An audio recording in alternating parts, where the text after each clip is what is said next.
라디오에서 흘러나오는 소리는 어린 시절 제게 세상으로 향하는 창문이었습니다.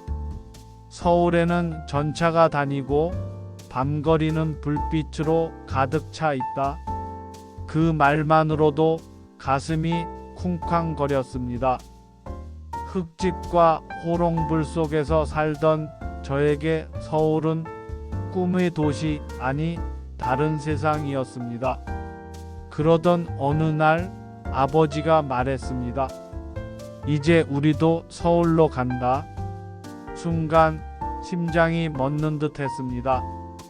드디어 그 땅을 밟을 수 있다는 사실이 믿기지 않았습니다. 첫 만남 서울역의 충격. 서울역에 내리던 날 제 눈은 온통 휘둥그레졌습니다. 사람들 또 사람들. 고향에서는 장날에나 겨우 보던 인파가 이곳에선 매일같이 넘쳐 흘렀습니다. 전차는 덜컹덜컹 소리를 내며 철로 위를 달렸고 그 위를 매달린 승객들의 모습은 마치 영화 속 장면 같았습니다. 거리에는 가게들이 줄지어 있었고 쇼윈도 안에는 반짝이는 물건들이 진열돼 있었습니다. 무엇보다 제 발걸음을 붙잡은 건 흑백 TV였습니다.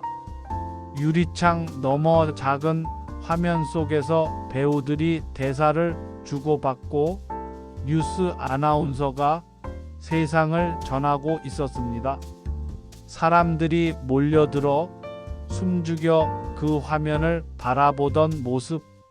저도 그 무리에 섞여 한참을 서 있었습니다. 이게 서울이구나. 제 눈에는 모든 것이 빛났고 가슴은 설렘으로 터질 듯 했습니다. 그러나 현실은 낯설고 냉혹했다. 하지만 설렘도 잠시, 서울의 현실은 제 상상을 무너뜨렸습니다. 우리 가족이 정착한 곳은 서울 변두리의 달동네. 비탈진 산자락에 판잣집이 다닥다닥 붙어 있었고 비만 오면 골목은 진흙탕으로 변했습니다. 밤이면 창문 틈새로 바람이 숭숭 들어와 몸을 웅크리지 않으면 잠을 잘 수 없었습니다. 학교에 가면 차이가 더 선명했습니다.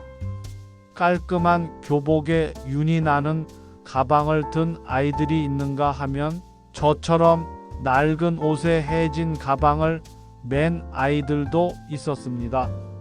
점심시간이 되면 그 차이는 극명해졌습니다.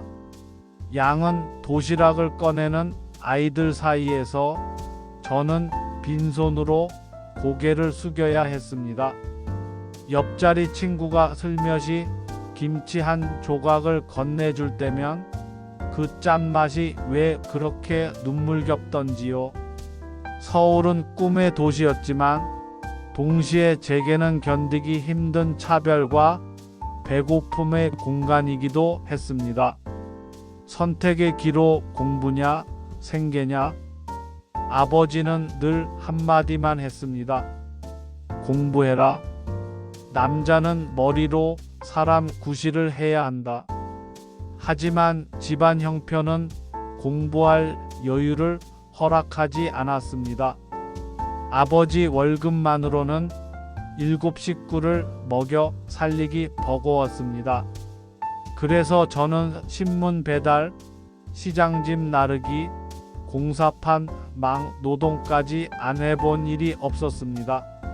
학교 수업이 끝나면 곧장 일을 나가야 했고 집에 돌아오면 녹초가 되어 책상 앞에서 꾸벅꾸벅 졸곤 했습니다. 그럴 때면 아버지는 눈을 부릅뜨고 소리쳤습니다. 잠이 오냐? 내가 지금 졸 시간이 있어? 그렇게 해서 어떻게 사람 되겠어? 저는 속으로 외쳤습니다. 아버지, 저는 아직 15살이에요. 놀고 싶고 뛰어놀고 싶고 그냥 아이로 살고 싶은데 왜 저에게만 이 무거운 짐을 지우시나요? 하지만 그 말은 끝내 입 밖으로 나오지 못했습니다. 아버지 앞에서의 반항은 언제나 매서운 손찌검으로 돌아왔으니까요. 서울의 밤 꿈과 두려움 사이, 그럼에도 불구하고 서울의 밤은 제게 새로운 희망을 심어주었습니다. 달빛이 흐르는 골목길을 걸으며 저 멀리 도심에서 뿜어져 나오는 네온사인을 바라보면 가슴이 뛰었습니다. 언젠가는 저 불빛 속에서 나도 살아가리라. 언젠가는 저 높은 건물 안에서 당당히 일하리라. 비록 현실은 고단했지만 가슴속 불씨만은 꺼지지 않았습니다. 그 불씨가 있었기에 저는 하루하루를 견딜 수 있었습니다. 결심 넘어지지 않겠다. 서울로 와서 저는 깨달았습니다. 여기는 제가 상상하던 화려한 세상만 있는 곳이 아니었습니다. 차별, 가난, 갈등, 배고픔, 그 모든 것이 뒤엉켜 있었습니다. 하지만 동시에 이곳은 기회가 있는 곳이기도 했습니다.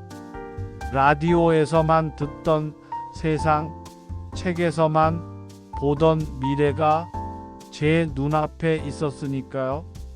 그래서 저는 마음속으로 다짐했습니다. 나는 절대 여기서 무너지지 않겠다. 아버지가 말한 공부, 내가 선택한 삶, 어떤 길이든 버텨내겠다. 그리고 언젠가는 내가 꿈꾸던 서울의 주인이 되겠다. 그날 이후 제 인생의 여정은 새로운 국면에 접어들었습니다. 가난한 소년의 눈빛 속에는 이제 두려움만이 아니라 불타는 결심도 깃들어 있었습니다.